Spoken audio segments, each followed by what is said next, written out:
नमस्कार साथीहरू, म चाहिँ आज हजुरहरूलाई यहाँ हेर्नुहोस् त देखेँ घरायसी औषधिकै बच्चाहरूलाई चाहिँ एकदम खोकी लागिरहन्छ, उनीहरूलाई घाँटी दुख्छ भने मौसम परिवर्तन हुने बेला पनि आएको छ।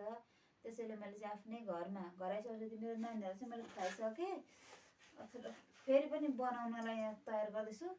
यहाँ हेर्नुहोस्, यो अदुवाको चाना हो। मैले चाहिँ खनेर पखालेर बोक्रा खुर्केर मसिनो पारेर काटेको छु। यो ज्वानो र सुप छ यो बटुकामा, यो सखर हो। यहाँ नुन छ। अब म चाहिँ यहाँ हेर्नुहोस्,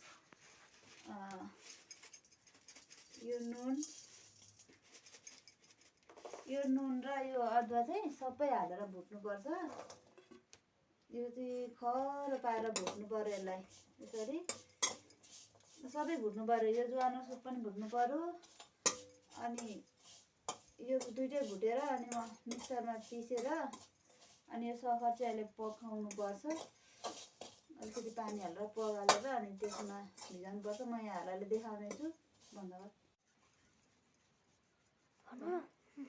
ल, अब मैले चाहिँ अदुवा पनि भुटेँ नुनमा, यता ज्वानो र सुप पनि भुटिसकेँ। तर यो भुटेको नुनमा भुटेको अदुवालाई चाहिँ यो सबै टाँसिन्छ नि त, त्यसैले यसरी झार्नुपर्छ। फेरि चर्को हुन्छ नुनिलो, यसो गर्नुपर्छ। यो सबै यसरी झारिसकेर अनि लगेर मिक्सरमा पिस्नुपर्छ।